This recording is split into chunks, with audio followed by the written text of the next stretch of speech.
자, 수업 시작할게요. 음, 운동학 강의계획서 잠깐 보고 가겠습니다.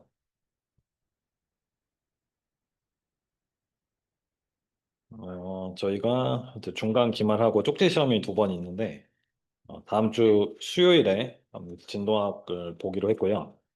제가 올려드린 그 1단원 연습 문제, 그죠? 1단원 연습 문제에서 똑같이 낼 거니까 공부를 좀 미리 하신다 생각하시고 문제풀이를 좀 해주세요. 뭐 궁금한 거 있으시면 이제 메일이나 대면으로 언제든지 물어보시면 돼요. 자, 그리고 저희가 이제 중간고사는 이제 2.5절까지 들어가는데요. 2.5절. 그래서 지난 그 녹화 보강에 의해서 1.7절까지는 끝난 거예요. 이론 1.7절은 끝났고 2장은 이제 내용이 다 비슷해요. 다 비슷한데 그래서 그 2장을 2.5절까지 하고 이제 중간고사를 가겠다. 그래서 중간중간에 문제풀이를 많이 해드릴 거니까 이제 너무 걱정하지 마시고. 그래서 오늘은 저희가 여기 4주차입니다. 4주차. 그래서 여기 이제 1장 복습 문제풀이를 이제 오늘 하고 이제 2장으로 바로 넘어갈 거예요. 음.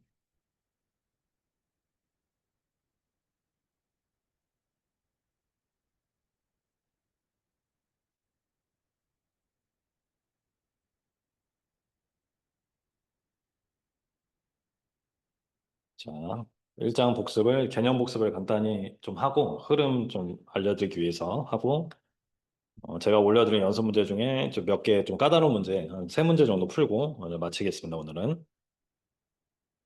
네, 그래서 저희가 이제 진동학의 기본 개념부터 이제 배우기 시작한 거고요. 저희가 진동이라는 거는 이제 물체가 반복적으로 운동하는 현상인데, 요거를 이제 물리적으로 저희가 이해하기 위해서 이제부터 물체는 이제 질량이라고 보시면 되고, 매스라고 보시면 되고, 이 진동의 물리적인 해석은 이제 위치 에너지랑 운동 에너지가 상호 전환에 의해서 발생을 한다. 그죠? 그렇게 얘기를 했습니다. 그래서 이게 이제 적용이 되려면, 그러니까 진동이 발생을 하려면 어떤 보존력의 개념이 있어야 돼요. 그죠? 그래서 중력이나 탄성력 보통 이렇게 나오죠. 그래서 걔네들이 있으면 이제 탄성 위치 에너지가 운동 에너지로 바뀌고 다시 운동 에너지가 탄성 에너지로 바뀌고 이러한 과정에 의해서 얘가 진동하는 것처럼 보인다 이렇게 되는 거예요. 그래서 우리는 일자유도 시스템을 다룰 건데 저희가 1장은 프리 리스폰스예요. 1장은 전체다. 프리 리스폰스. 프리 리스폰스는 뭐냐면 힘이 없어요. 힘이 없고 떤 이니셜 조건에 의해서만 얘가 진동이 일어나는 그런 상황을 다루고 있고 그리고 1, 2장 전부 1 자유도 진동만 나옵니다. 1 자유도 한 방향으로만 진동을 해요. 그래서 이렇게 X 방향으로만 진동을 하거나 아니면 세타 방향으로 회전만 하거나 그런 애들이 나온다라는 거고요. 그래서 저희 과목의 목적은 요 동력학 원리에 의해서 이런 애들이 나오면 이제 우리가 동력학에 의해서 운동 방정식을 구하고 그 운동 방정식의 해를 구하고 요거를 하는 거예요. 그죠? 그래서 대표적인 1자유도 자유진동 시스템은 요 세 가지였죠. 그죠? 매스 스프링 시스템, 그리고 단진자 시스템, 그리고 비틀림 진동. 비틀림 진동은 연습 문제에서만 이제 다루고 수업 시간에 잘 안 다뤘는데 이런 형태로, 그죠? 이런 식으로 한 축으로 진동만 하기 때문에, 회전만 하기 때문에 1자유도 진동 시스템이다라는 거고요. 얘네들이 저희가 이제 유도를 했지만 얘가 감세기가 없잖아요. 그죠? 감세기가 없기 때문에 요 기본 꼴을 가진다. 이런 거는 이제 알고 계셔야 돼요. 그죠? 그래서 이런 애들 해를 어떻게 구하냐, 일반 해를 어떻게 구하냐라고 했을 때 우리가 미정계수법에 의해서 해일 것 같은 애를 이렇게 익스포넨셜 형태로 가정을 하고 이제 대입을 해서 대입을 하면 뭐가 튀어나오냐면 이 익스포넨셜 텀이 0이 아니기 때문에 이제 좌변이 0인 특성 방정식이 튀어나오죠. 그죠? 그래서 특성 방정식을 정리를 하면 람다를 구할 수가 있고 그래서 람다에 따라서 이렇게 이제 리니어 컨비네이션으로 해를 구하면 걔가 일반 해 꼴이 된다. 저희가 C1, C2를 결정하기 위해서 이니셜 조건 두 개를 넣어줘야 된다. 2차 선형 미분 방정식이기 때문에 그렇게 얘기를 했습니다. 그런데 요게 이제 일반적인 꼴인데 이게 좀 다루기 힘드니까 우리가 사인 텀으로 바꾸는 그 작업을 거쳤어요. 그죠? 요런 거 천천히 한번 따라 해보시고. 그래서 우리가 이제 익스포넨셜에 제이가 있는 거는 삼각함수라고 생각을 하라고 했습니다. 그래서 항상 이 오일러 공식을 이용해서 얘를 삼각함수로 전개를 해주는 게 해석하기 편해. 그죠? 이렇게 전개를 해주고 이렇게 계수를 정리를 해주면 이런 형태가 되고, 이 꼴을 보자마자 이제 삼각함수 합성을 해야 되니까 삼각함수 합성을 하면 하나의 사인 텀으로 나타낼 수 있다. 하나의 사인 텀인데 이렇게 위상과 매그니튜드가 있는 형태로 나타낼 수가 있다는 거죠. 그죠? 그래서 결론적으로 1 자유도 요 매스 스프링 시스템은 사인파 형태의 응답을 가진다라는 거고, 그때의 주파수는 루트 n분의 k로 이제 고유 주파수가 정해진다라는 거죠. 요 오메가. 그래서 우리가 요 물리량, 주요 물리량, 물리적으로 해석할 수 있는 애들은 다 이제 어떤 이름을 주는 거예요. 물리적으로 해석할 수 있는 애들. 그래서 고유 진동수는 이제 라드 퍼 세크라는 이제 SI 유닛을 쓸 거고, 루트 n분의 k로 구할 수가 있다. 라는 거고. 그리고 요 진폭, 최대 변이값이 이제 진폭인데 걔가 A라고 정해지고, 위상이 페이즈, 라디안의 단위를 가지고 페이즈가 이제 정해진다. P가 정해진다라는 거고. 그래서 그 걔를 이제 그려보면 이렇게 사인파, 단일 주파수 사인파 형태를 응답을 낸다라는 거죠. 그래서 여기에 다 이제 물리적인 의미가 있어요. 그래서 우리가 시간이 0일 때 이제 어떤 상황이 시작된다고 하면 그 시점에 x0랑 요 기울기가 v0인데 얘네 두 개가 이니셜 조건이 되는 거죠. 그죠? 이니셜 조건이 돼서 이 진동을 만들어내고, 그 진동이 감색이나 뭐 어떤 마찰이 없기 때문에 계속 이어지는 거예요. 이렇게. 그래서 그 주기는 이렇게 계산이 되죠. 고유 진동수를 뒤집어서. 그래서 이제부터는 아까 이제 일반해 꼴이 이렇게 있는데, 여기서 우리가 모르는 게 어, 두 개죠. A랑 B. 그죠? 그래서 얘네 둘을 결정을 할 수 있는데 그게 요 초기 조건이죠. X0나 V0. 그래서 내가 매스 스프링 시스템이 있으면 얘는 가만히 놔두면 진동을 안 하는데, 진동을 하려면 힘을 주거나 아니면 초기 조건을 줘야 돼요. 그죠? 그래서 초기 조건이 물리적으로 이해를 하자면 이 매스를 잠깐 왼쪽으로 당겼다가 놓은 효과라고 생각을 하시면 되죠. 그래서 왼쪽으로 당겼다 놓으면 걔가 X0를 주는 효과이기 때문에 에너지 측면에서 말하면 한성 에너지를 주는 거예요. 한성 에너지를 주고 이렇게 진동을 하게 만드는 그런 조건이다. 그래서 어쨌거나 수학적으로 보면 X0나 V0가 정해지면 A랑 P를 정할 수 있다. 그게 바로 어, 요 공식이죠. 그죠? 요거 이제 유도하는 하는 방법 알려드렸어요. 그래서 이 공식을 이제 채팅 시트에 넣어놓고 이제 뭐 쓰셔도 되고, 근데 중간에 공부를 하실 때는 여러분들이 이 기본 꼴을 놓고 초기 조건이 주어졌을 때 이 A랑 B를 구하는, 이제 뭐 예를 들어서 X0는 뭐 1이고 V0는 0이다 뭐 이런 식으로 주어지잖아요. 그러면 그 애를 요 기본 꼴을 놓고 A랑 B를 구하는 연습을 많이 해보셔야 돼요. 그래서 이렇게 나오는 응답은 이제 XT인데, 요 미분방정식의 해가 이제 응답이죠. 해라고 부르고 응답이다. 얘를 이제 자유응답이라고 한다. 이제 외부 힘이 작용하지 않을 때, 그냥 이니셜 조건에 의해서만 익사이테이션 되는 경우를 자유응답이라고 한다라는 거고, 수학적인 관점에서 봤을 때 얘는 우변이 0이죠. 그죠? 프리 리스폰스는 무조건 우변이 0이에요. 힘이 없기 때문에. 근데 여기에 만약에 힘이 들어오게 되면, 여기 어떤 힘 F가 들어오게 되면 우변에 F가 나옵니다. F. 걔가 이제 2단원부터요. 그죠? 그래서 여기에 이제 상수가 어떤 0이 아니라 어떤 애가 들어오게 되면 걔는 비제차 미방이 돼요. 비제차 미방. 그죠? 그래서 비제차 미방이 되면 또 이제 뭐 특수의 일반의 막 이런 거 다 해야 됩니다. 그래갖고 조금 구하는 게 좀 복잡해지고 그게 2단원이에요. 또 이제 금방 하면 또 금방 익히니까 좀 너무 겁먹지 않으셔도 되고. 그래서 1.2절은 1.1절에서 이제 연결되는 내용인데, 이제 단순 조화 운동. 그래서 앞에서 얘기했던 그 자유 진동이 결국에는 단순 조화 운동이랑 같은 말이 돼요. 왜냐하면 얘가 하모닉 모션이라는 거는 사인파 형태로 움직이는 거거든요. 그죠? 하모닉 함수가 이제 삼각 함수니까. 그래서 이런 식으로 단순 조화 운동을 하는 애들이다. 지금 앞에서 다뤘던 애들이. 그리고 우리가 변이의 일반적인 꼴을 이렇게 알고 있기 때문에 얘를 시간에 대해서 미분하면 속도 프로파일, 가속도 프로파일도 쉽게 구할 수가 있다라는 내용이에요. 그리고 저희가 이런 이제 단순 조화 운동을 표현할 때 이게 이제 제가 외우라고 한 기본 꼴이고, 근데 처음에 이 세 가지, 이 세 가지 꼴이 서로 왔다 갔다 할 수 있는 표현이죠. 그죠? 처음에 해를, 일반해를 정의할 때는 요 세 번째로 했다가, 중간 단계에서는 이렇게 했다가, 그 다음에 삼각함수 합성을 하면 첫 번째처럼 되니까. 그래서 얘네가 요 이름, 폼 이름은 중요하지 않지만, 서로 동치다라는 건 알고 있어야 돼요. 동치다. 그 다음에 얘네 세 가지 케이스, 일자유도 진동 시스템 모두 단순 조화 운동을 하고, 이 각각 오메가 n 텀이 있죠.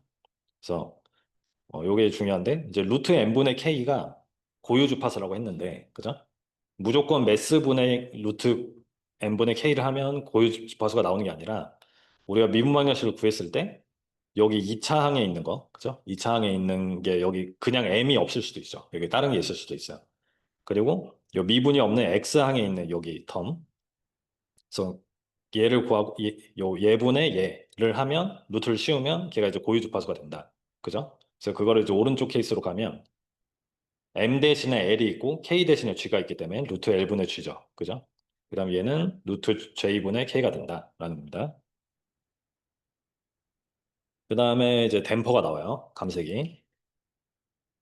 그래서 우리가 모든 리얼 시스템은 진동하는 동안 어떠한 방식으로든 이제 에너지 손실이 일어나죠. 소실이 일어나요.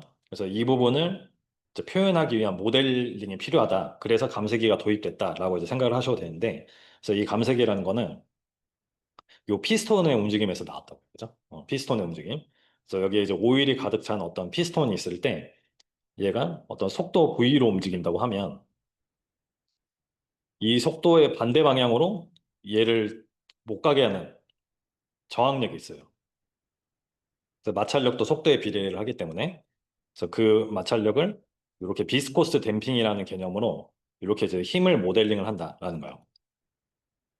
그래서 우리가 마치 탄성력이 이렇게 변이와 방향은 반대고 이렇게 K를 곱해서 이제 힘이 만들어지듯이 감쇄기도 속도의 방향의 반대로 그리고 마이너스 C를 곱해서 C를 곱해서 어떤 힘을 만들어내더라라는 이제 개념으로 감쇄기력이 도입이 된 거죠. 그래서 우리가 피스톤을 본따서 이러한 이제 그림으로 이제 기호를 나타내게 되고요. 그러니까 감쇄계수라는 얘가 이제 굉장히 중요한 역할을 하는데 K의 단위가 만약에 뉴턴 퍼 미터라고 하면 얘는 뉴턴 세크 퍼 미터가 되고 그죠? 왜냐하면 힘을 속도로 나눈 거니까 뉴턴을 속도로 나눈 거기 때문에 뉴턴 세크 퍼 미터가 되고 얘를 정리를 하면 킬로그램 퍼 세크가 됩니다. 그래서 감쇄계수는 이런 식으로 이제 모델링 할 때 사용이 되고 또 했던 게 이제 감쇄기까지 달렸을 때 운동방정식을 구해라. 그죠? X방향 힘의 합력으로 이제 구하게 되면 이러한 이제 운동방정식이 구해지게 되고요. 그죠? 그래서 그 다음에 해를 똑같이 구해요. 그죠? 똑같이 해를 구해요. 그래서 이제 이 상황에 맞는 선형 제차 미분방 2차 미분방정식에 맞는 해의 꼴을 예측을 해서 넣고 똑같죠? 흐름은 똑같아요. 수식만 복잡해졌을 뿐. 그래서 얘가 이제 좌변이 0이 돼야 되는데 얘가 이제 특성 방정식이 돼요. 그죠? 근데 얘를 우리가 해석하기 위해서 우리가 감쇄비라는 물리량을 도입을 했어요. 그죠? 감쇄비가 있고 그다음에 오메가 n도 이제 물리량이죠. 그래서 얘네 둘을 도입을 해서 이렇게 정리를 한 거죠. 여기다 넣어보면 정리하면 이렇게 된다. 그래서 이게 이제 특성 방정식 꼴이 되는 거고 얘 근해 공식을 이용해서 이제 특성 방정식의 해 람다 1, 람다 2를 표현을 해주고 최종 해는 이 람다 1, 람다 2가 어떤 값을 가지냐에 따라서 세 종류로 나뉜다. 그죠? 요 얘기를 했어요. 그래서 이 루트 안이 음수면 서로 다른 두 복소근이 나오게 되고, 둘 다 양수면 서로 다른 실근이 나오게 되고, 만약 루트 안이 0이면 이중근이 나오게 된다. 그죠? 그래서 이게 서로 다른 복소근이 되려면 제타 제곱이 1보다 작아야 되고, 1번. 제타 제곱이 1보다 크면 서로 다른 실근. 그다음 이중근이 되려면 제타가 1이어야 되죠. 그죠? 제타는 양수니까. 그래서 이 제타라는 애가 이제 물리적인 어떤 의미가 있었고, 그죠? 어떤 게 있었어요. 그래서 저희가 요거를 보고 이게 수학적으로 막 하는 건데 이게 다 물리적으로 해석이 다 가능하죠. 그래서 예를 들어서 서로 다른 복소근이라고 하면 해에 요 해에 뭐 이렇게 익스포넨셜 텀이 나올 텐데 얘가 만약에 서로 다른 복소근이면 여기 J 텀이 있다는 거죠, 무조건. 그죠? 그래서 J 텀이 있으면 얘는 진동 성분이 있다. 이렇게 얘기를 하는 거예요. 그래서 저희가 이제 바로 뒷장에서 이야기했지만 요 1번 케이스만 진동이 있고 2번, 3번은 진동이 없죠. 그죠? 왜냐면 2번, 3번은 여기에 이제 J 텀이 나올 수가 없어. 이제 람다의 J 텀이 나올 수 없어요. 람다의 J 텀이 나올 수 없기 때문에 얘는 어떤 진동의 개념은 없고 그냥 어테뉴에이션, 요 디케잉 되는 텀의 개념만 있다. 그죠? 그래서 제가 요 1번 케이스가 제일 중요하다고 했죠. 진동의 역할을 하기 때문에. 진동을 나타내기 때문에. 그래서 첫 번째로 요 부족 감쇄 조건. 그래서 제타가 클수록 감쇄가 크다라고 얘기를 해요. 그죠? 감쇄 B라는 애잖아요, 얘가. 그래서 제타가 클수록 감쇄 B가 큰데 제타가 1보다 작아. 그러니까 제타가 작은 상황이라 이걸 언더댐프라고 하는 거예요. 언더댐프. 감쇄가 부족하다. 부족 감쇄다라고 얘기를 하는 거예요. 그래서 부족 감쇄 때는 봤더니 이 특성 방정식의 해가 서로 다른 두 복소근을 가지죠. 가지죠. 그러니까 어떤 진동 형태가 있을 거고 그 일반 해를 구하면 이렇게 사인 텀이 살아있는 형태로 나옵니다. 사인 텀이. 그래서 이때 요 진동수에 해당하는 애를 이제 또 이름을 넣어주는데 걔가 이제 감쇄 고유 주파수라고 하죠. 요 D가 댐핑. 그리고 일반 해의 꼴을 보면 일반적으로 이렇게 디케잉 텀이 익스포넨셜 디케잉 텀이 같이 붙어 있고 역시 이것도 시간을 들여서 이걸 한번 유도를 해보실 수가 있는데 요 A랑 B가 어, 미지수죠. 그죠? 미지수예요. 나머지는 다 주어지는 거예요. 문제 MCK가 주어지면. 그래서 A랑 B를 특정하기 위해서 초기 조건이 두 개가 필요하다. 그래서 초기 조건 두 개가 주어지면 A랑 B를 이렇게 이제 구할 수가 있습니다. 그래서 실제 리스폰스는 일반적인 부족 감쇄 운동은 이렇게 어떤 주파수로 사인파가 있는데 이렇게 이제 디케잉 하는 텀이 같이 붙어 이렇게 곱해져 있어요. 그죠? 여기 디케잉 텀. 그래서 결국 0으로 간다. 왜냐하면 댐퍼가 달려있기 때문에 결국 에너지 디서페이션이 반복되면서 결국 0으로 간다. 그다음 케이스 2는 이게 과도 감소입니다. 제타가 1보다 클 때니까 요 루트 안이 양수가 되는 상황이에요. 그래서 익스포넨셜 텀에 J가 없기 때문에 얘는 진동이 없다라고 얘기를 했고 그래서 일반의 꼴을 여기다 대입을 해주면 어, 정리를 하면 이런 식으로 이제 디케잉 텀이랑 나머지 텀으로 이렇게 나눌 수가 있고 이렇게 A1, A2도 저희 초기 조건을 넣어서 표현할 수가 있다라는 겁니다. 그래서 얘는 이제 리스폰스를 그려보면 진동이 없어요. 과도 감쇄는. 과도 감쇄의 의미는 이제 제타가 크기 때문에 오버댐트 됐다. 과도하게 감쇄됐다라고 의미합니다. 그래서 진동이 없고 이렇게 뭔가 오버슛도 적고 이렇게 일찍 이렇게 0으로 가려고 해요. 이렇게 0으로 가려고 합니다. 그 다음에 이제 임계 감쇄 운동이 이제 부족 감쇄랑 오버 감쇄의 중간에 있겠죠. 그죠? 그래서 그 중간에 해당하는 게 임계 감쇄 운동이고 이 경우에는 제타가 정확히 1인 경우예요. 제타가 정확히 1인 경우라서 임계 감쇄 운동이고 여기가 1이 여기가 0이 된다. 0이 되고 제타는 1이 되는 상황입니다. 그래서 람다가 이중근을 가진다. 그래서 미분방정식에서 특성방정식의 해가 이중근을 가지면 이 베이시스를 하나 더 만들어주기 위해서 여기 앞에 t를 곱해서 베이시스를 하나 더 만들어준다. 이런 내용이 있었어요. 저기 응용수학 같은 데서 보시면. 그래서 여기에 이제 초기 조건을 x0, v0를 넣어주면 역시 a1이랑 a2를 계산을 할 수 있고 리스폰스를 계산할 수 있다. 그죠? 그래서 이게 이제 케이스는 굉장히 많은데 흐름은 똑같죠. 저희가 결국에는 미지수 두 개를 결정하기 위해서 초기 조건이 두 개가 주어지고 각 케이스에 맞춰서 일반해 꼴만 바꿔주는 그죠? 감세기가 있든 뭐 오버댐프트 케이스든 뭐든 그러니까 다 기본 일반 꼴을 만들어 놓고 걔네들이 다 미지수가 두 개밖에 없어요. 나머지 MCK 값이 주어지게 되면 그러면 초기 조건에 의해서 그 미지수 두 개를 이렇게 구해주면 되는 문제예요. 그래서 이러한 흐름이 2장, 3장까지 이어져요. 그래서 2장에서는 어떤 힘이 이제 주어지는데 그 햄이 주어졌을 때 거기에 해당하는 일반 해골을 구하고 일반 해골을 구하고 초기 조건 넣어서 또 구하고 최종 응답을 그런 식으로 이제 작동을 한다라는 겁니다. 그래서 인계의 감소의 조건이 이제 굉장히 의미가 중요한데 제타가 1인 게 뭐냐? 무슨 의미냐? 그래서 제타는 요 2 루트 KN분의 C라고 제가 이제 외우라고 했죠. 그래서 얘가 1이 되려면 이제 분모나 분자가 같아야 되잖아요. 그래서 이 C가 얘를 1로 만드는 C 값이 요죠. C 크리티컬이라고 해서 2 루트 KN. 그래서 이게 제타를 1로 만드는 감색계수. 그죠? 이런 거는 좀 개념적으로 알아두시고. 그래서 1.4절부터는 조금 이제 다른 얘기인데 1.4절부터는 1.4절은 운동 방정식을 구하는 다른 방법을 알려줍니다. 그죠? 진동 이런 걸 다 떠나서 어떤 여태까지는 이제 뉴턴 제2법칙을 이용해서 자율물체도 그리고 이제 동력학 방정식을 구해서 운동 방정식을 구했는데 그런 어프로치보다 좀 다른 어프로치를 한번 써보면 좋은 경우가 있다라고 해서 이제 에너지 방법이라는 게 나오는 거예요. 그래서 이렇게 이제 뉴턴 법칙에 의하면 만약에 병진 운동이 나오면 뉴턴 법칙을 쓰고 회전 운동이 나오면 이렇게 이제 모멘트 이케이션을 썼던 거죠. 여태까지. 그런데 이걸 하려면 이 힘과 모멘트라는 어떤 벡터량을 다뤄야 된다는 문제가 있어요. 그래서 지금은 저희가 다룬 케이스들은 굉장히 간단해서 어렵지 않은데, 이 벡터량을 다루려면 힘과 그 크기랑 방향을 다 알아야 되고, 모든 힘들에 대해서 그 정보를 알고 있어야 돼요. 그죠? 그게 이제 되게 어려운 부분이 있기 때문에, 이게 다자유도 시스템이나 좀 시스템이 복잡해지면 어렵다. 그래서 그런 경우에는 이제 에너지 방법이라는 걸 써보면 좋다. 이런 얘기예요. 그죠?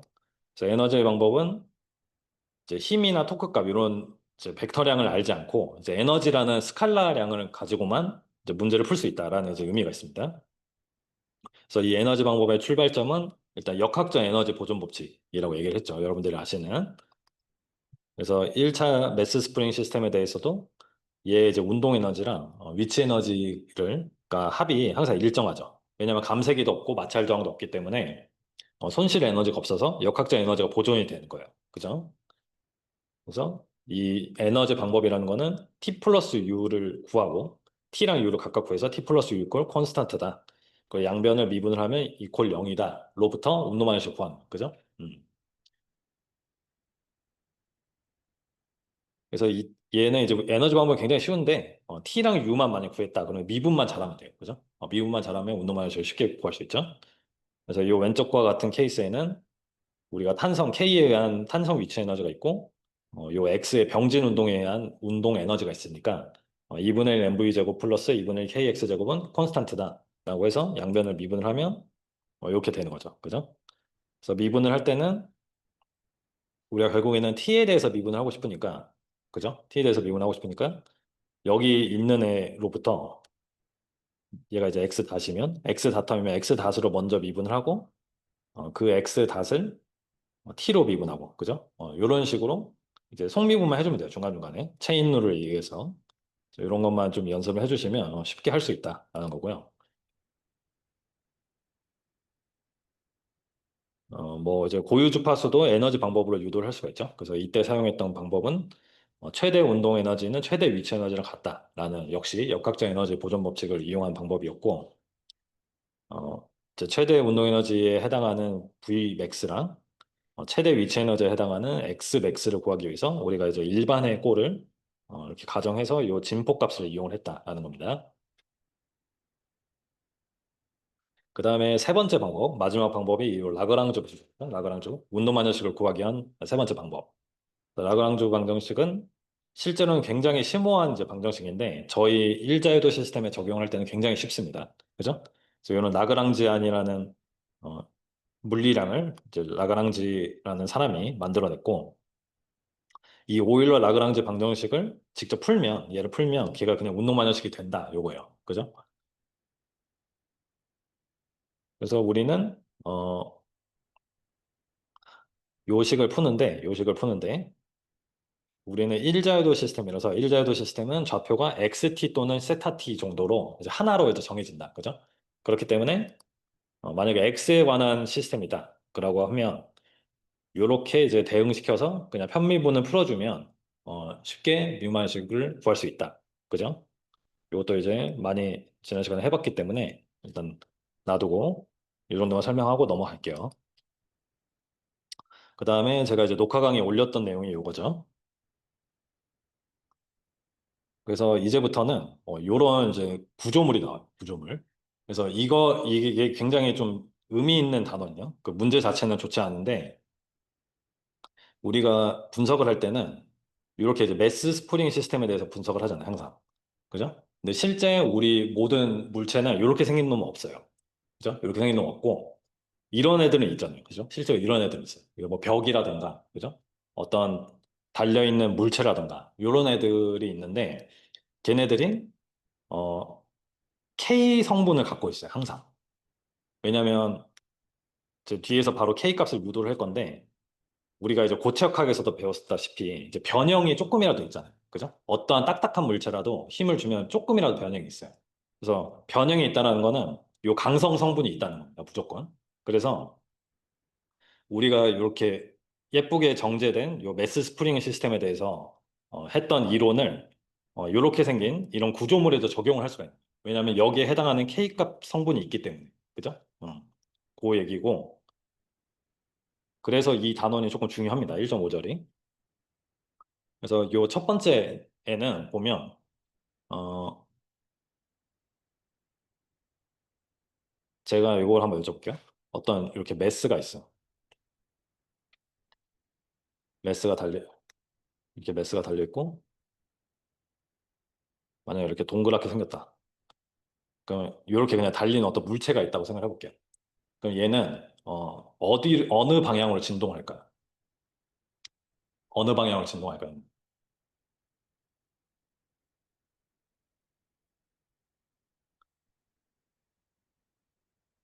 얘는 이 1번 케이스는 보세요. 이 1번 케이스는 어느 방향으로 진동하죠? 요거 녹화 강의를 보신 분들은 알 텐데 얘는 지금 축이 이렇게 잡혀 있잖아요. 그죠? 축이 이렇게 잡혀 있잖아요. 그러니까 얘는 이쪽 우리는 일자유도만 다루니까 얘는 위아래로만 움직이는 거예요. 그죠? 위아래로만 진동을 하는 거예요. 근데 여러분들 마음대로 얘를 뭐 망치 같은 걸 쳐가지고 뭐 옆으로 진동할 거다 이렇게 생각하면 안 된다는 거예요. 그죠? 그러니까 제가 하고 싶은 말은 얘는 이렇게 위아래로 진동할 수도 있고 이렇게 비틀림 진동을 할 수도 있어요. 그러니까 어떤 진동을 할지 몰라. 그래서 이거 예측을 하지 말고 이제 문제를 보고 상황을 판단을 하라는 거죠. 그죠? 그래서 이 1번 케이스는 이렇게 X좌표가 아래로 잡혀 있고 위아래로만 이렇게 진동을 한다는 거예요. 그죠? 그러면 얘가 이제 아무리 딱딱한 물체라도 얘가 이제 위아래로 진동을 할 건데 그때 그 진동수를 어떤 얘가 갖고 있는 K 성분에 의해서 결정이 될 거예요. 그죠? 매스가 있기 때문에. 그래서 그때의 K 값은 뭘까? 그 공식을 제 녹화 강의 때 했던 거예요. 그래서 그거를 좀 설명을 드리면 이제 고체역학 지식이 좀 필요합니다. 고체역학 지식이. 이게 이제 어, 얘가 이제 그냥 딱딱하게 안 움직일 것 같은데 조금이라도 어떤 변형이 있어야 돼요. 그죠? 변형이 있다라고 보는 거예요. 이렇게 어떤 변형, 델타가 있다라고 이제 생각을 해보는 거예요. 그러면 이제 고체역학의 지식이 나오기 때문에 여기에 역률이라는 개념이 나와요. 수직 변형률이 나와야 되기 때문에. 그래서 이거를 이제 구하는 방식이 요거였어요. 이거 식을 하나하나는 여러분들이 이해할 수 있기 때문에 먼저 지금 얘가 그냥 어떤 이러한 막대기라고 생각을 해보면 이런 막대기라고 생각을 해보면 여기에 어떤 하중을 줬어요. 어떤 힘을 주면 얘가 조금이라도 늘어난다고 했죠. 그죠? 그 조금이라도 늘어난 게 이 델타라고 하면 이게 스프링 후계 법칙, 힘에 관한 후계 법칙에 의해서 요 관계 첫 번째 식이 나오게 되고 두 번째 어, 하중을 주면 요 응력이 있죠. 그죠? 응력이 있고 세 번째는 변형률이 있어요. 변형이 있기 때문에 변형률이 있어요. 올레 길이분의 델타. 마지막으로 응력에 관한 후계 법칙이 있죠. 그죠? 그래서 이 네 개를 섞으면 자, 식 2사를 3에 대입하면 요게 이제 되고 얘랑 1번과 얘를 비교를 해보면 K가 요거일 수밖에 없다. 이거예요. 음. 그러니까 요렇게 이제 막대기처럼 생긴 애들을 의 길이 방향 진동을 하는 상황에서 K 성분은 요렇게 구할 수 있다. 이렇게 되는 거죠. 그죠? 보면 어, L이 길수록 K는 줄어들고, 그 다음에, 요 E라는 이 재료의 특성이죠. 역률. 그죠? 그러니까 E 자체가 강성의 의미를 갖고 있기 때문에 E가 세면 셀수록 얘는 K가 세지는 거예요. 그렇게 이해를 하시면 되고. 두 번째로 나온 애가 요런 애들입니다. 그래서 얘는 이제 비틀림 진동. 그죠? 비틀림 진동. 이번에는 얘도 사실 이렇게 위아래로 당연히 진동이 일어날 수 있는데, 이제 비틀림 진동이 일어났다고 가정을 하는 거예요. 비틀림 진동이. 그래서 이렇게 이제 세타 방향으로만 이렇게 진동이 일어난다라고 봤을 때,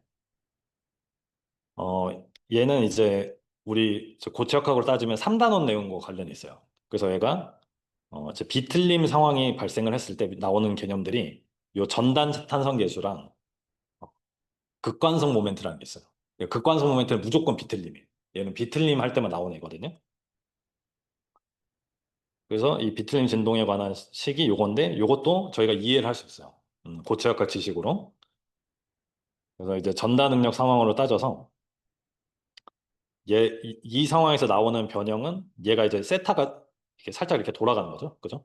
세타가 이렇게 살짝 돌아가는 게 이제 변형인데 그 변형량을 따지기 위해서 우리가 전단 능력 개념을 도입을 하고 전단 변형률 도입하고 그 전단에서의 후계 법칙 도입해서 역시 식을 정리를 해주면 요 상태가 됩니다.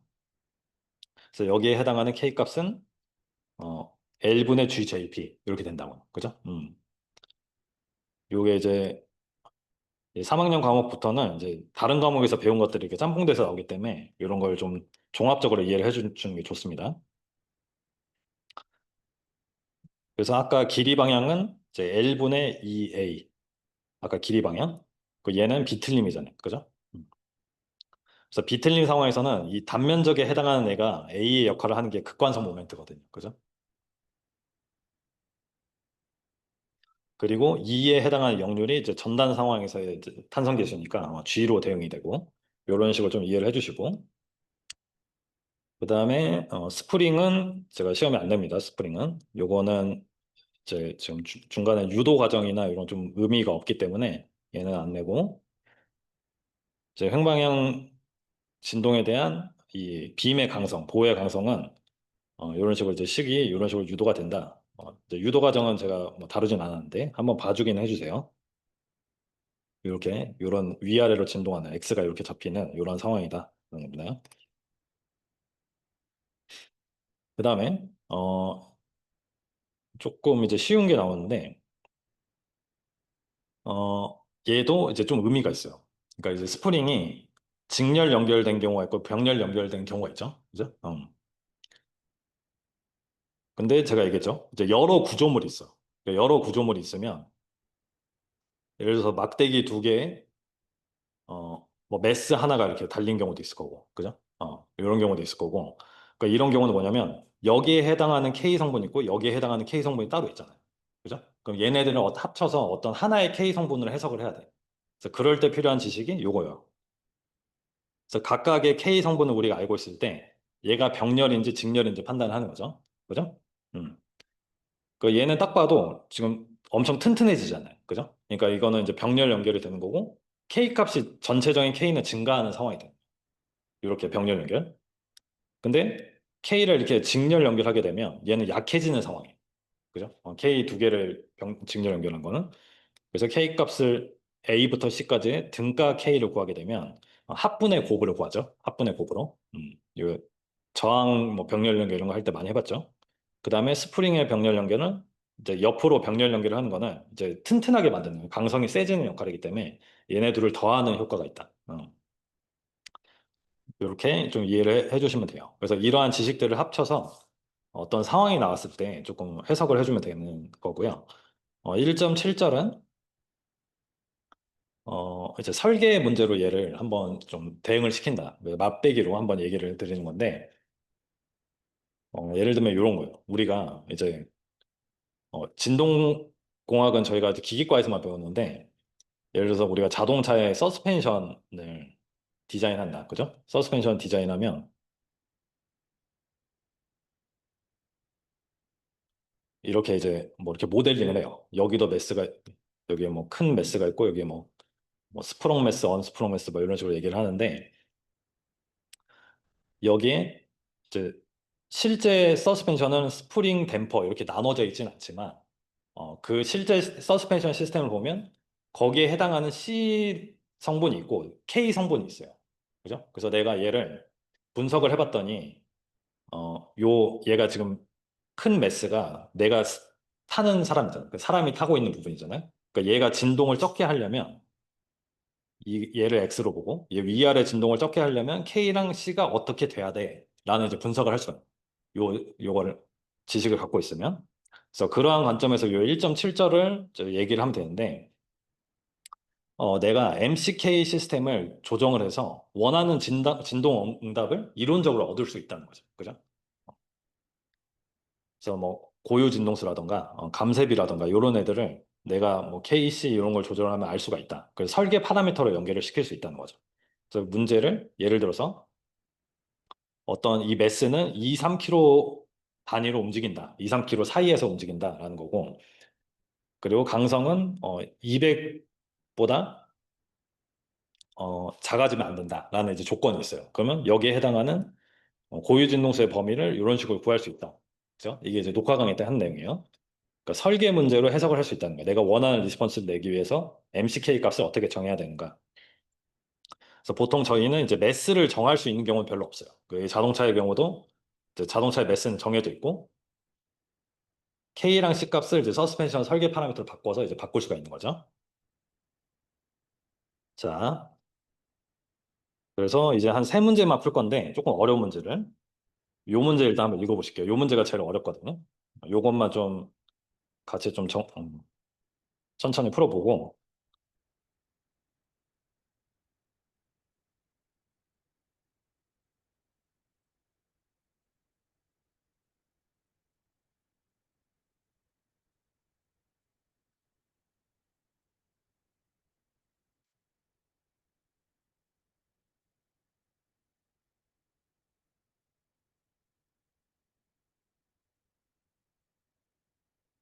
요거를 요 문제를 저랑 좀 같이 볼게요. 제가 중간중간에 시간을 드릴 테니까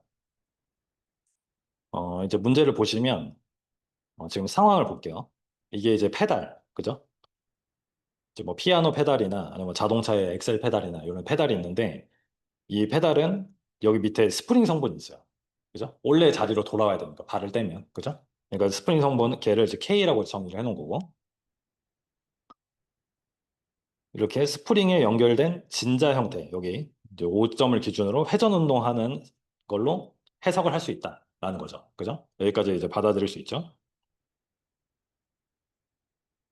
그래서 여기서 구하라는 거는 이 K 값이 이 상황을 만족하기 위한 K 값을 구하고 고유 진동수를 계산하라. 그 다음에 이 각 변이는 비교적 작다라고 가정한다. 이거 선형화를 위한 조건이고, 그죠? 그리고 페달은 원래 이렇게 관성 질량을 갖고 있는 놈인데 어떤 그냥 포인트 매스, 집중 질량으로 간주하라는 거예요. 그죠? 그래서 얘를 어, 그냥 쉽게 그려보면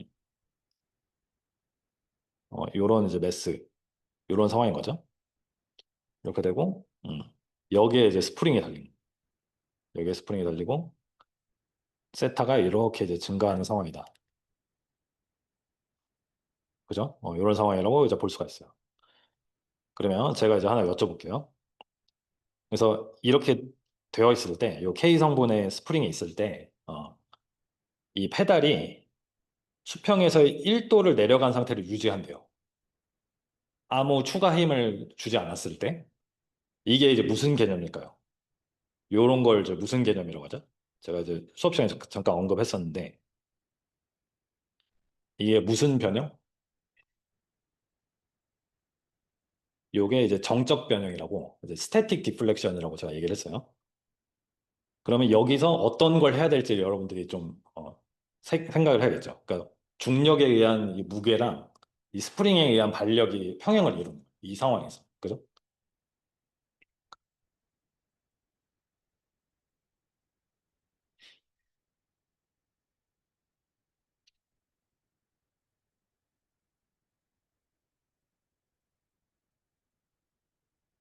그래서 여러분들이 제가 요거까지만 해드릴게요. 얘를 이제 정적 변형이라고 합니다. 정적 변형의 개념을 떠올려야 되는 거고,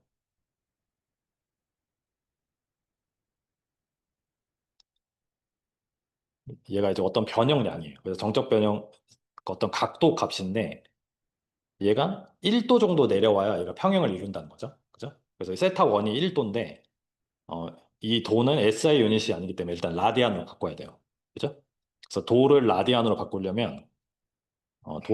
바꾸려면 이 도를 지우고 이제 라디안을 붙여야 하기 때문에 180분의 파이를 곱한 거죠. 그죠? 그래서 얘가 0.075 라디안. 그래서 요걸 아는 상황에서 얘가 지금 세타 원만큼 쳐졌다. 얘가 세타 원만큼 쳐졌다. 이 상황에서 평형 방정식을 세워가지고 K 값에 대한 표현을 한번 구해볼게요. K 값. 뭐랑 뭐가 평형을 이루는지 한번 평형 방정식을 세워볼게요. 이 상황에서. 좀 어렵습니다. 천천히 한번 해볼게요.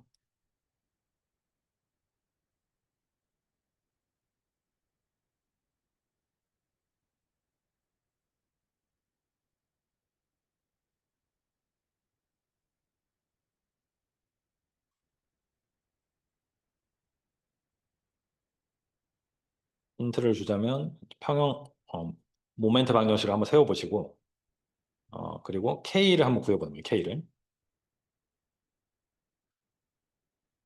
이 상황을 1도만큼만 내려가게 할 K는 몇일까?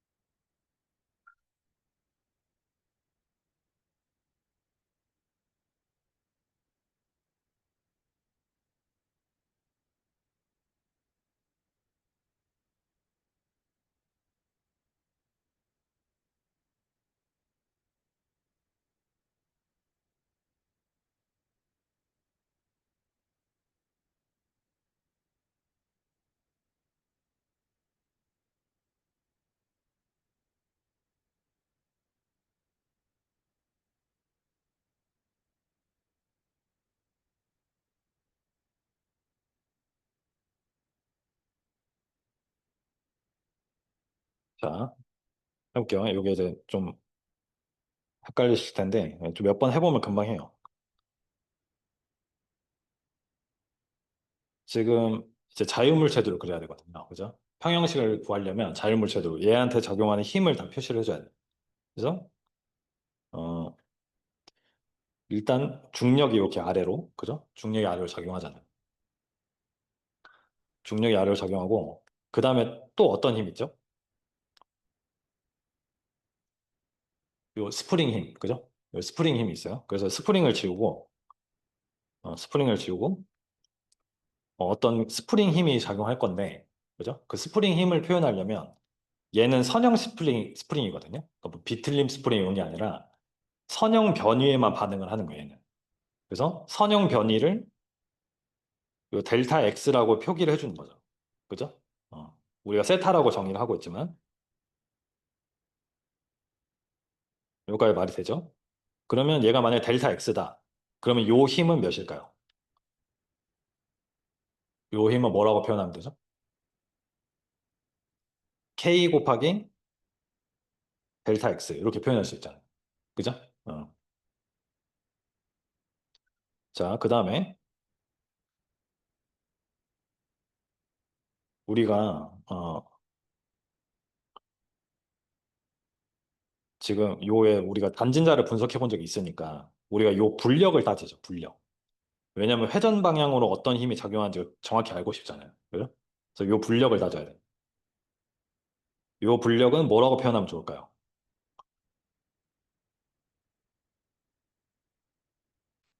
mg 사인일까요? 코사인일까요?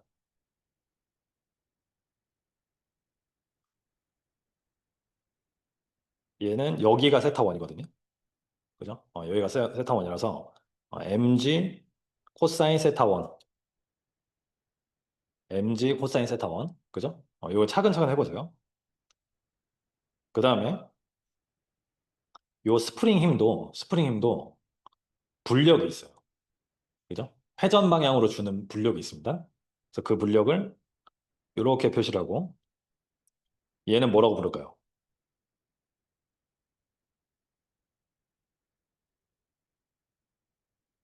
얘는 사인일까요? 코사인일까요?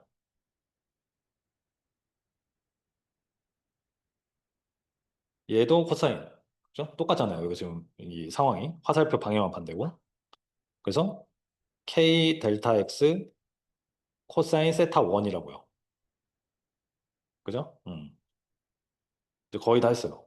근데 여기서 추가로 우리가 좌표가 세타로 되어 있잖아요. 세타로. 세타로. 그래서 델타 X를 세타로 표현을 해줘야 돼. 델타 X는 델타 X를 세타로 표현하면 어떻게 될까요? 이 그림에서 여기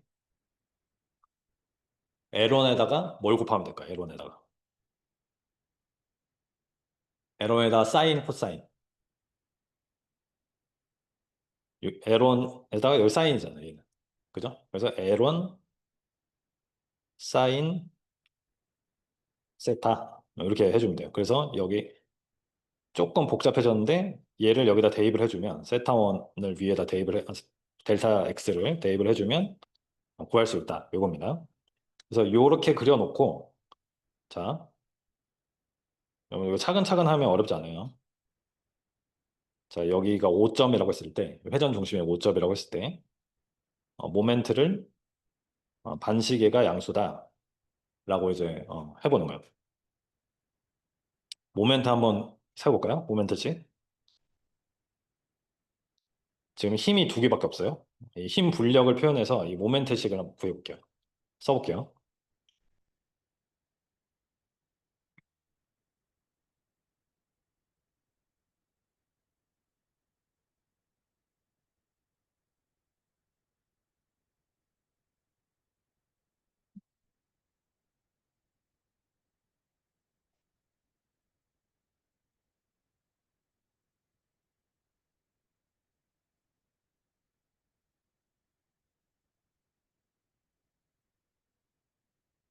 자, 해보겠습니다.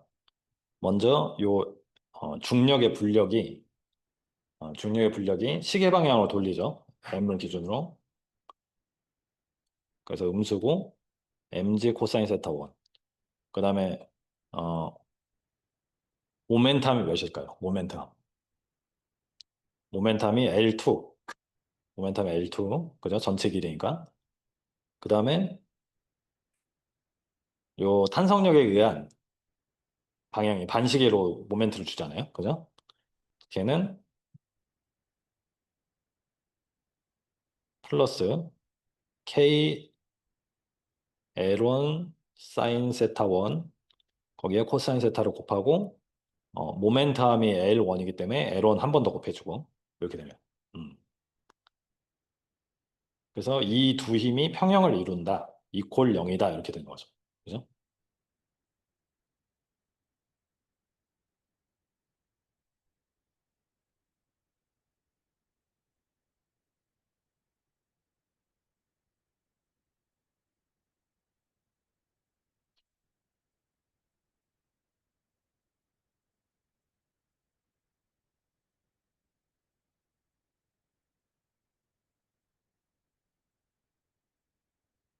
그렇죠? 그래서 이제 K 값으로 정리만 해주면 돼요. K 값으로 정리를 해주면 K는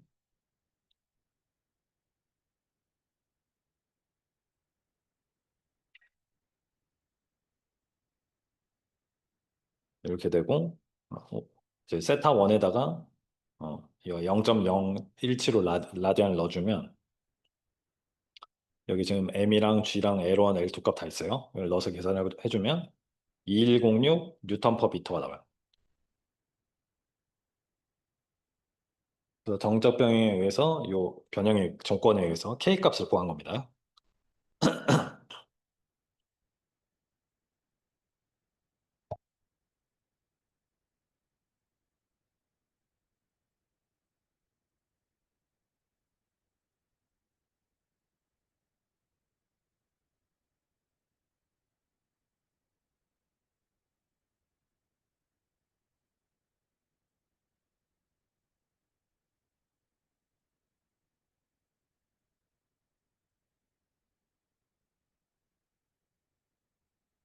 그죠?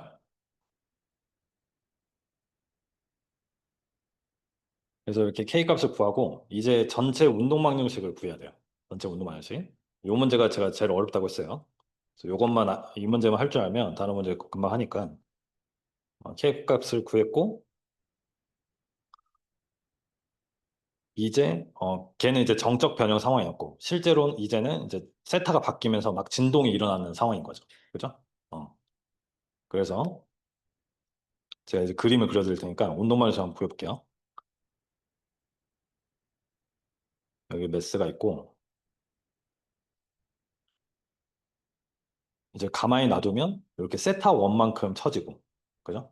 가만히 놔두면 세타 원만큼 쳐져. 근데 여기다가 내가 이니셜 조건을 더 줬어요. 발로 더 밟았어. 밟았다 놓으면 진동을 하겠죠? 진동을 해요.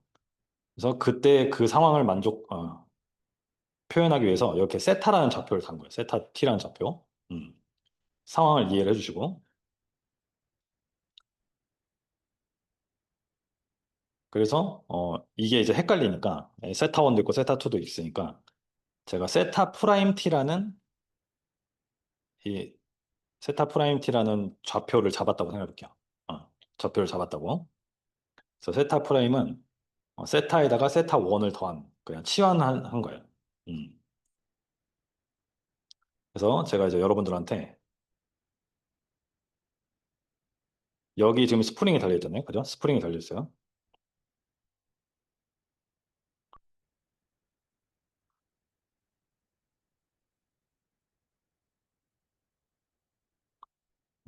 이제 모멘트 평형식을 세워가지고 이 상황에 맞는 모멘트 평형식을 세워서 그러니까 요거는 J 알파 요 식을 세우면 이 식을 세우면 세타 프라임에 관한 미분 반응식이 나와요. 세타 프라임에 관한. 그거를 한번 구해볼게요, 지금. 얘한테 작용하는 모멘트식을 일반화해서 다 표현을 해주고 걔 이퀄 J 알파다라고 하면 세타 프라임에 대한 식이 나와요.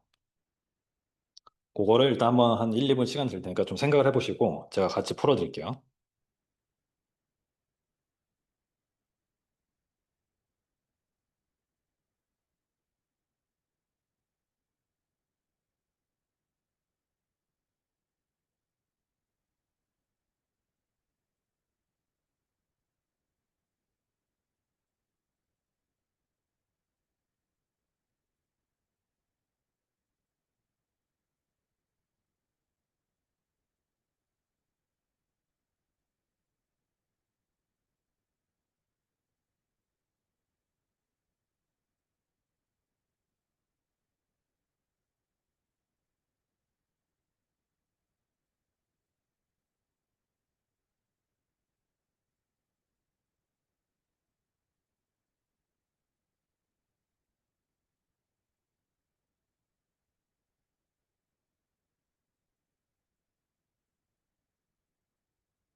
자, 보세요.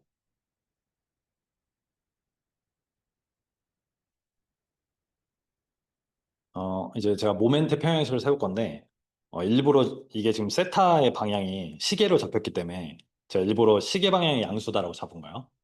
일부러. 그래서 여기에 작용하는 모멘트식 구하고 걔 이퀄 J 알파라고 둘 거면 J는 ML 제곱이고 ML2의 제곱이고 알파는 세타 프라임의 2 다시 되는 거야. 그죠? 이게 그래서 여기 모멘트식만 이제 들어가면 돼요, 여기에. 모멘트식만. 그래서 그거를 해볼게요.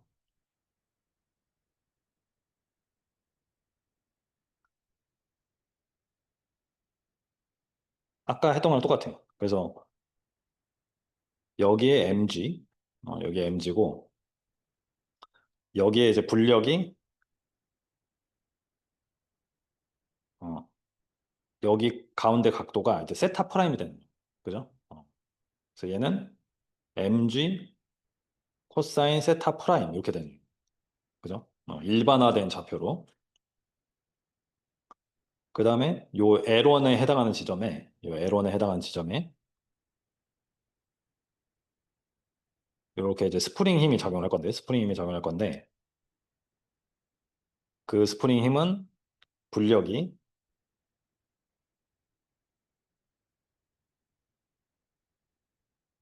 이런 식으로 되고 여기도 각도가 세타 원이기 때문에 세타 원이기 때문에 불력이 이 길이를 델타 x라고 했을 때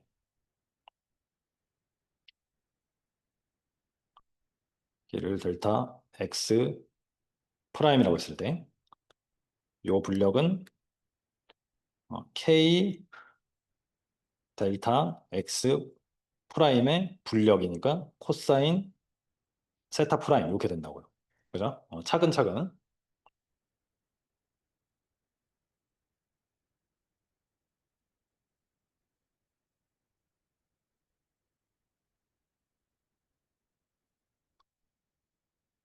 저 화살표 방향이 잘못됐죠? 잠깐만.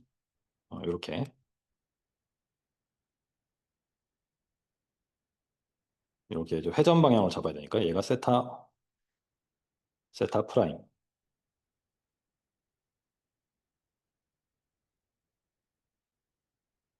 근데 델타 x 프라임은 몇이에요? 요 삼각형에서 요 삼각형에서 델타 x 프라임은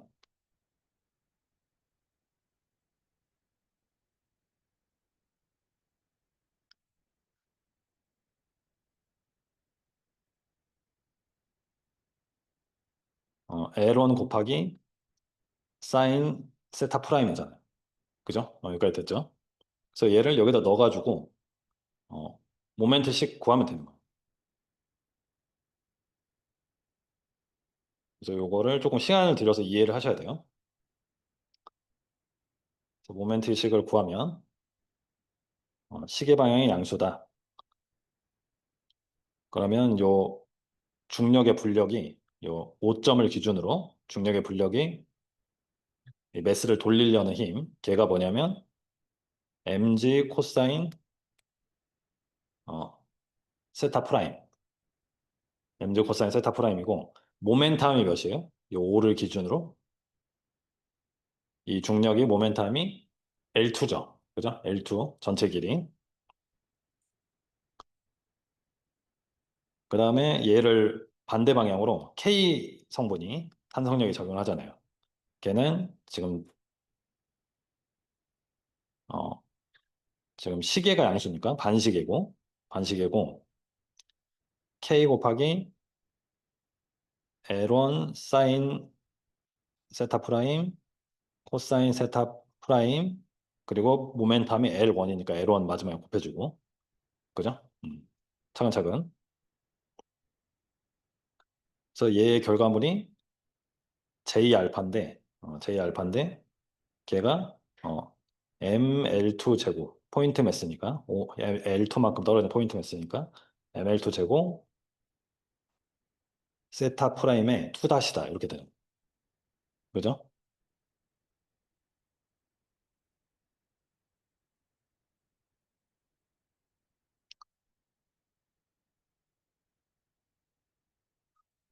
됐죠? 그래서 요 상황에서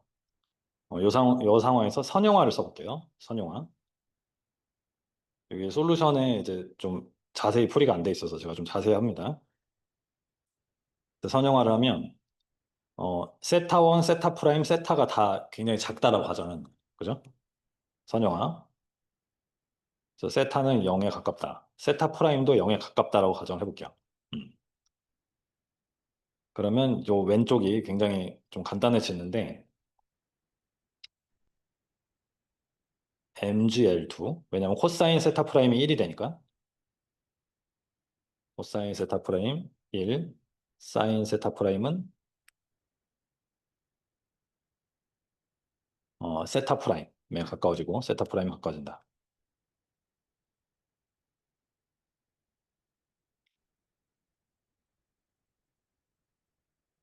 마이너스 K1의 제곱 세타 프라임을 세타 플러스 세타 1으로 나눠 써주고 그 다음에 ML2 제곱에 세타 2단 이렇게 이제 표현할 수가 있습니다. 그리고 이제 정적 변형에 의해서 앞에 있는 결과에 의해서 어, 요게 이렇게 지워져요. 위에 이렇게 지워져요. 이거를 제가 시간이 많지 않아서 조금 빨리 했는데 그래서 최종적으로는 식이 굉장히 간단해져요. 선형화까지 하면 ml2 제곱에 세타 2 닷, 그다음에 KL1의 제곱은 이퀄 0이다. 이렇게 되는 거예요.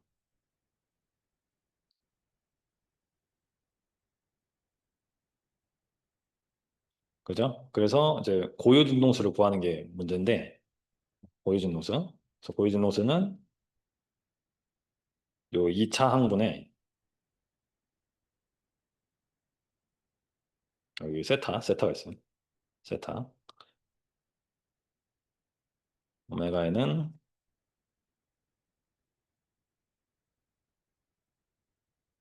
ml2 제곱분의 KL1 제곱. 얘가 계산을 해보시면 43.27이 나와요. 43.27.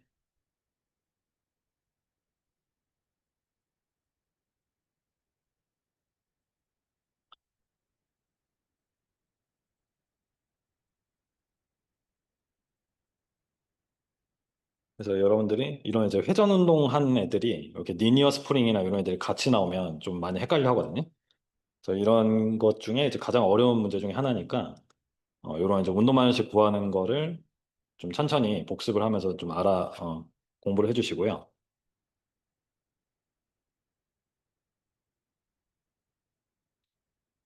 됐죠? 다음 문제까지만 한번 풀어보고 마칠게요, 그러면. 다음 문제를 한번 풀어볼게요, 지금. 제가 올려드린 연습 문제 다 있기 때문에 36쪽에 있는 문제.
그러면 요 문제는 얘가 무슨 운동을 하고 있나요?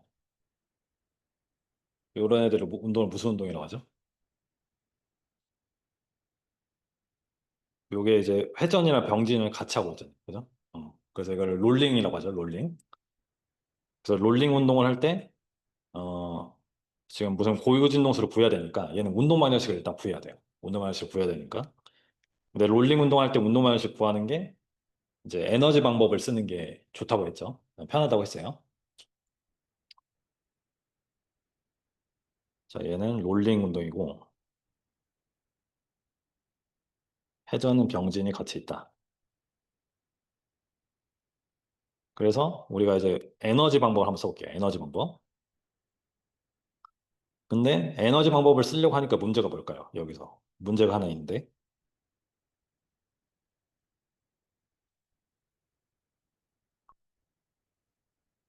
이게 감세기가 있는 게 문제예요. 그죠? 감세기가 있으면 에너지 방법 못 쓴다고 했잖아요. 음. 에너지 방법은 감색이 없어야 돼요.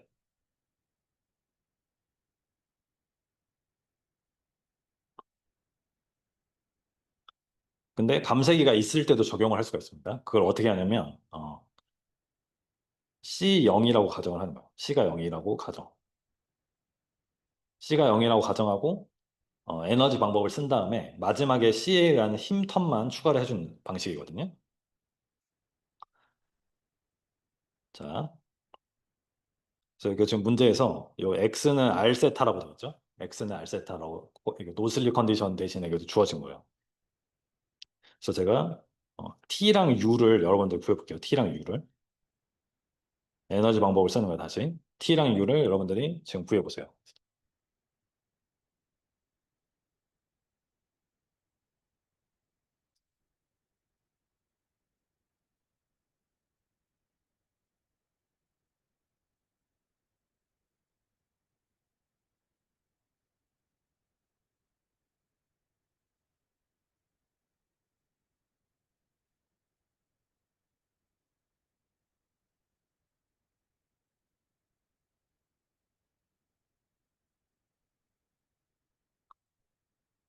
자, 먼저 U가 쉽기 때문에 U부터 할게요. U부터 하면 얘가 이제 스프링이 있고 이 경우에는 중력을 무시하는 상황이라 중력 무시라고 이제 문제에서 주어질 겁니다. 그래서 중력 무시 상황에서는 이 X 좌표로 지금 T랑 U를 구할 때 X로 나타낼 거냐, 세타로 나타낼 거냐, 요걸 일단 결정을 해야 돼요. 그죠? 그래서 저희는 이제 X로 나타내는 게 좀 편하기 때문에 X라고 정의를 해놓고 U를 표현을 하면 2분의 1 kx 제곱 텀이 있다는 거죠. 그죠? 이제 스프링에 의한 탄성 에너지. 그 다음에 T는 이제 얘가 이제 병진도 하고 회전도 하니까 병진 운동 에너지 먼저 써줘요. 그래서 2분의 1 mv 제곱인데 걔를 x 좌표로 나타내면 2분의 1 mx 닷의 제곱 이렇게 되고 그 다음에 회전 텀은 2분의 1 j 세타 닷의 제곱인데 세타 닷의 제곱인데 걔를 r분의 x로 x 닷으로 표현할 수 있죠. 요 관계에 의해서 그죠? 그래서 얘를 이제 바로 미분을 해볼게요. 자, 여러분들 보지 말고 한번 미분해 볼게요. t 플러스 u를 더한 다음에 얘를 각각 이제 t에 대해서 미분을 해. 그래서 제일 먼저 x 닷으로 미분을 하고 x 닷을 속미분하고 그 다음에 요 상수 앞으로 빼주고 x 닷으로 미분하고 속미분하고 그죠? 그 다음에 마지막 텀도 x로 미분하고 그 다음에 x를 속미분하고 그죠? 그래서 이퀄 0으로 두면 x 닷을 다 날리면 운동 방식이 나타난다라는 거죠.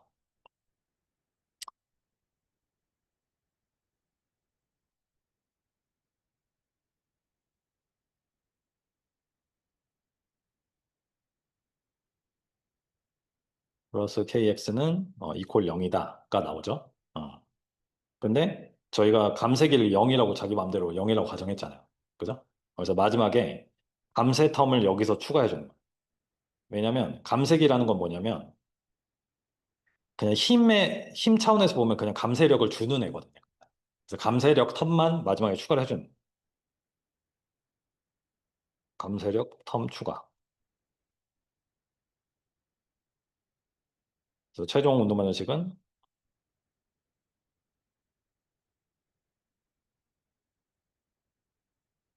cx 닷 플러스 kx는 이퀄 0이다 이렇게 되는 거예요. 그죠?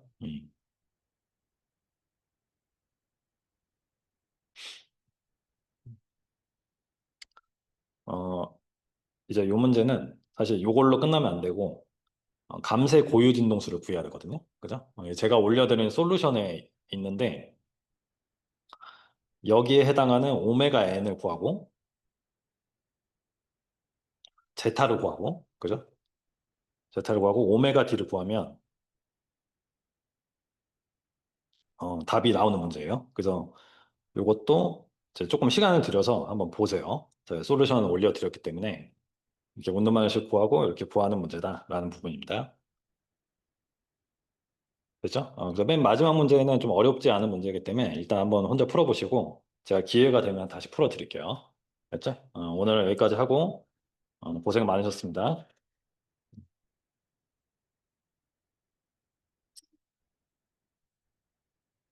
여러분들 뭐 모르는 거나 헷갈리는 거 있으면 메일로 물어보셔도 돼요. 언제든지.